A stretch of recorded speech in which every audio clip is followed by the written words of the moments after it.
In many shipwreck stories, there have been couples whose stories have stood the test of time. These included Isidore and Ida Strauss, who died during the sinking of the Titanic, and Albert and Alice Hubbard, who died during the sinking of the Lusitania. Now there is another couple who died in the sinking of the RMS Empress of Ireland. Yes, the stories are becoming a regular theme on this channel, so we do apologize in advance for another cheesy love story. Anyway, we'll turn our attention back to the Empress's infamous couple. Following a collision with the Norwegian steam cargo ship the SS Storstad, the Empress of Ireland sank in the St. Lawrence River, 8.3 kilometers offshore of Rimouski in Quebec. This occurred in the early hours of the 29th of May 1914, and it was an accident that should never have happened. Now, on the anniversary of the sinking, and instead of covering the sinking, and the channel will include a future video about it, we will be taking a look at the story of a couple with a surname you might know. This is the story of Laurence and Mabel Hackney-Irving, the Isidore and Ida Strauss of the Empress of Ireland. But before continuing this video, we would like to give a huge thank you and a shout out to our dear friend Mike Brady from Oceanliner Designs. It was through his documentary that the team first learned of Laurence and Mabel, knowing a video of them should happen in the future, so we are grateful to Mike for this inspiration. So Mike, if you're watching this, thank you so much. Laurence was the son of the infamous Henry Irving, who is known within the theatrical industry for being an actor-manager, becoming a representative of the English classical theater and owning the Lyceum Theater in the West End. As of 2024, the theater is currently home to the Disney musical The Lion King, which had been running for nearly 30 years. Laurence had been a renowned English actor and playwright, taking his father's footsteps, having been in various productions and writing shows like The Typhoon and The Unwritten Law.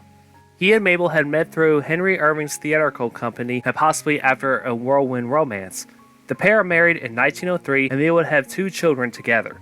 She had even performed in 2 plays her husband wrote. Throughout their marriage, the couple would go on tour around North America and Australia. Before the sinking, they had been in Canada having a 2-month successful tour. On the 28th of May 1914, the Irving family boarded the Empress of Ireland on the 29th of May 1914 in preparation for them to return home on the Canadian Pacific Railway liner from Quebec to the Liverpool route.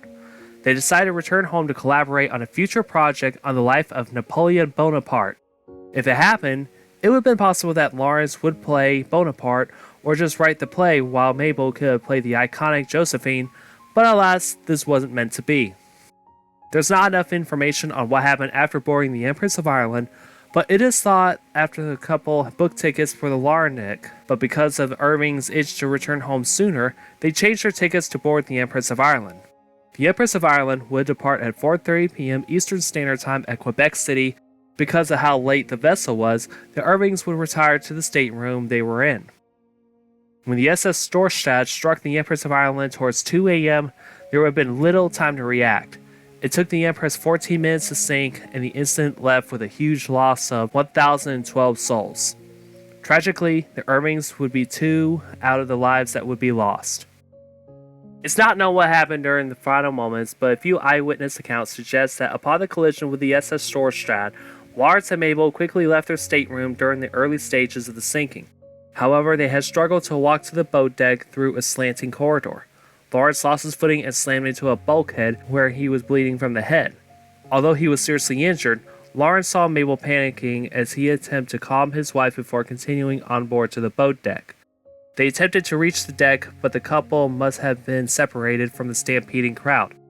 Laurence managed to find a lifeboat, but when he saw that Mabel wasn't with him, he dove into the water to search for her. As Mabel couldn't swim and in the water, Laurence tried to find her in case she had drowned. Somehow, Laurence must have found Mabel on top of the overturned hull, and once he had swam to her, Laurence and Mabel embraced each other for one last time before sinking with the Empress of Ireland during his final plunge. The embrace likely never happened, but it goes to show how a husband cares for his darling wife. If their bodies were recovered, they would never have been identified and were likely buried at sea within the St. Lawrence River. Although their story was unheard of until now, Laurence Irving and Mabel Hackney-Irving's love was more powerful than a bright stage light on the West End stage. Had both of them survived, their acting careers would have continued on or after the First World War, but sadly, this never came to be, but their story will forever stand the test of time.